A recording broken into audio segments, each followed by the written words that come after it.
تباہی دنیا کی آئے گی خراسان کے ذریعے۔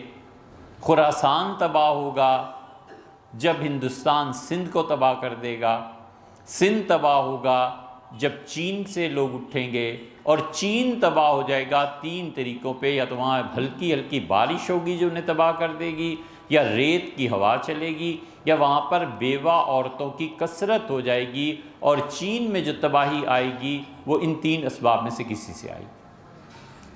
ابن کثیر نے ایسی چیزیں لکھی ہیں، اور اس نے آخر پہ پہنچ کے صاف انکار کر دیا، اس نے کہا کوئی چیز ان میں سے ثابت نہیں ہے، اب ملاتے چلے جاؤ اپنے پاس۔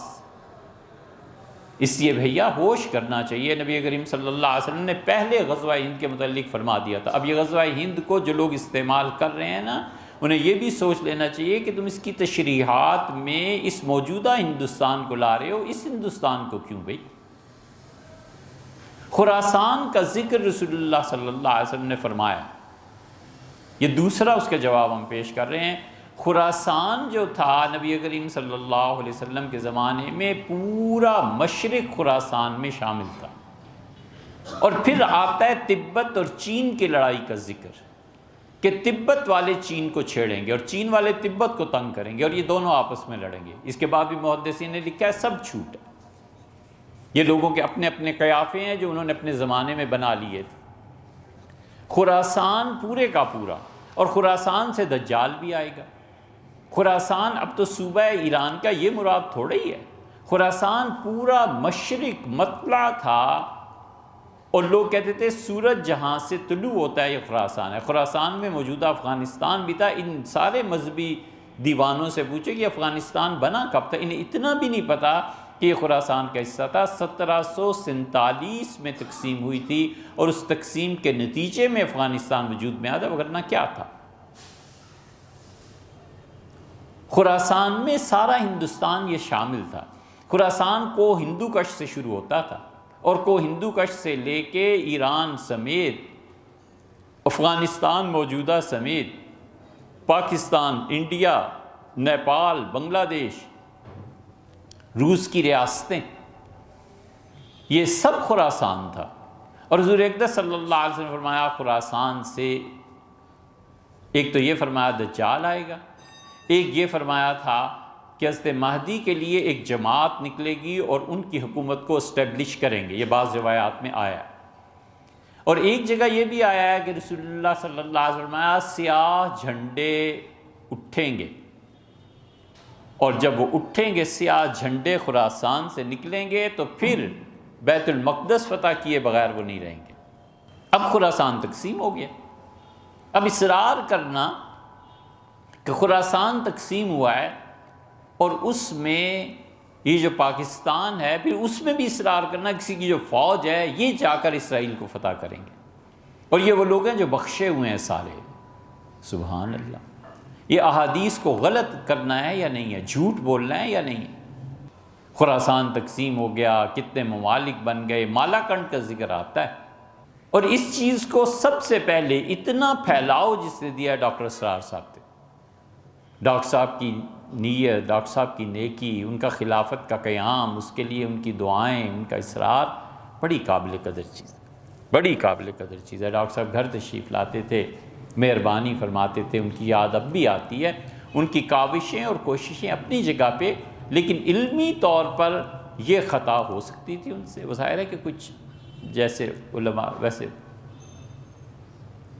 انہوں نے اس چیز کو بہت پھیلایا، اور ان کے پھیلاؤ سے پھر لیا ہے ان طاقتوں نے جو ہندوستان میں در اندازی کرنا چاہتے ہیں۔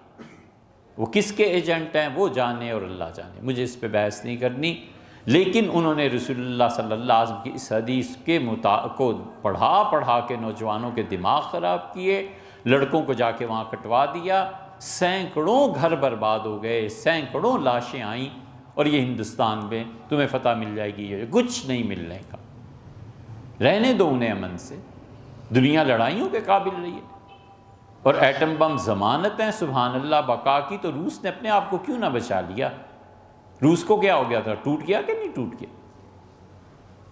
اس لیے نبی کریم صلی اللہ علیہ وسلم نے خراسان کے متعلق یہ بھی آیا ہے، پھر خراسان سے فوجیں نکلیں گی۔ اب خراسان سے فوجیں کس ملک سے نکلیں گی، کہاں ہے خراسان، یہ سب چیزیں. اچھا پھر خراسان سے دجال نکلے گا تو دجال نہیں نکل آئے گا، پھر پاکستان سے اگر دجال چلا گیا تو پھر کیا ہوگا؟ اگر ساری پازیٹیو سائڈز پاکستانی کی فوج جائے گی، اسرائیل فتح کرے گی، تو پھر خراسان ہی کا حصہ تھا نا پاکستان، اسی بنیاد پر، تو اسی بنیاد پر آگے کو دجال بھی یہیں سے کوئی نکل آئے گا. کیا بے تکی بات ہے. اس لیے دجال کا نکلنا بھی ہے. پھر رسول اللہ صلی اللہ علیہ وسلم کا یہ فرمانا کہ دجال گدھے پہ ہو، نبی کریم صلی اللہ علیہ وسلم کا یہ فرمانا کہ تیر اندازی ہوگی، حضور اقدس صلی اللہ علیہ وسلم کا یہ فرمانا کہ اس طرح تیر چلیں گے، یہ ہوگا یہ ہوگا. یہ سب چیزیں جتنی بھی احادیث میں آئی ہیں، انتظار ہے وقت پورا ہونے کا. جب وقت پورا ہوگا تو اس وقت پتہ چلے گا کہ رسول اللہ صلی اللہ علیہ وسلم نے جو گدھا فرمایا تھا، یہ گدھا آخر ہے کیا چیز. نبی کریم صلی اللہ علیہ وسلم نے اگر یہ کہا تھا کہ چین کو بارش تباہ کرے گی، اگر فرمایا تھا، فرض کر لو ایک لمحے کے لیے، تو کون سی بارش ہوگی، کیسے ہوگی، کچھ نہیں جانتے. حضور صلی اللہ علیہ وسلم نے بہت سی چیزیں قرب قیامت کے متعلق بتائی ہیں. دو باتیں اس میں خیال میں رکھنی چاہیے، ابھی وہ قرب قیامت کے آثار ہی نہیں ہیں یار. حضرت مہدی کے آنے کا زمانہ، سیدنا مسیح علیہ السلام کے آنے کا زمانہ، پتہ نہیں اللہ ہی جانے بھی کتنے مدتیں پڑی ہیں. ابھی تو جو پکی نشانیاں رسول اللہ صلی اللہ علیہ وسلم صحیح احادیث میں بتائی ہیں، ان میں سے مشکل سے ایک دو پوری ہوئی. عراق کے بارے میں آپ نے فرمایا تھا، جب عراق پہ حملہ ہوا ہم نے کہا لو بھئی یہ حدیث پوری ہو گئی. حضور صلی اللہ علیہ وسلم نے شام کے متعلق کہا تھا وہ پوری، پھر مصر کے متعلق فرمایا، پھر 4 ممالک عربوں کے، عراق، شام، مصر، بلاد عرب جو کہلاتے تھے، ان کے متعلق فرمایا یہاں سے سب مسلمانوں کی حکومتیں ختم ہو جائیں گی. اس کے بعد خیبر میں یہودیوں کی حکومت قائم ہو جائے گی، اور اس کے بعد جا کر کہیں خراسان سے لشکر نکلیں گے، اور یہ ہوگا اور ہوگا. اتنی جلدی کیا پڑی ہے، ابھی تو پتہ نہیں اللہ جانے کتنے سال باقی ہیں. اور اگر بہت بھی جلدی ہوئی تو اس صدی کے ختم ہونے کے بعد اگلی صدی میں جو لوگ آئیں گے وہ لوگ دیکھیں گے رسول اللہ صلی اللہ علیہ وسلم نے جو بڑی نشانیاں فرمائیں. ہمیں تو کوئی اس صدی میں کوئی ایسی چیز اب نظر نہیں آتی آگے بھی کہ ہم کہیں کہ رسول اللہ صلی اللہ علیہ وسلم یہ پیشن گوئی پوری ہوگی. ایک عراق نہیں سنبھالا جا رہا. امریکہ نے حملہ کیا نا عراق پہ، اب وہ خود نکل رہے ہیں نہیں نکل رہے، سیاسی چیزیں آپ زیادہ بھائی مجھے نہیں معلوم، لیکن ہمیں اتنا پتہ ہے کہ پوری دنیا نے تنقید کا نشانہ بنایا. عراق میں مسلمان پوری طرح وہ ختم نہیں کر سکے.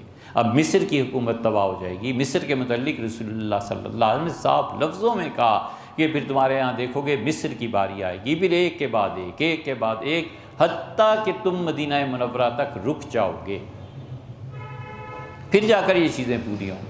اور پھر اس کے بعد، اس کے گزرنے کے بعد رسول اللہ صلی اللہ علیہ وسلم نے اب وہ ستون قبر میں آ گیا، ایک ستون کی طرف اشارہ فرمایا اور فرمایا میری مسجد کے اس ستون کے ساتھ کتے آ کے پیشاب کریں گے لوگوں، یہ حال ہو جائے گا.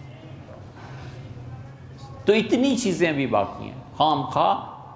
اور دوسری چیز، ایک چیز یہ یاد رکھنی چاہیے کہ بہت وقت ہے ابھی ان علامات کے پورا ہونے میں. اور دوسرے رسول اللہ صلی اللہ علیہ وسلم نے جو کچھ فرمایا ہے نا، جب اصل حقائق سامنے آئیں گے تو پتہ چلے گا کہ آپ نے کس چیز کو کس رنگ میں ارشاد فرمایا.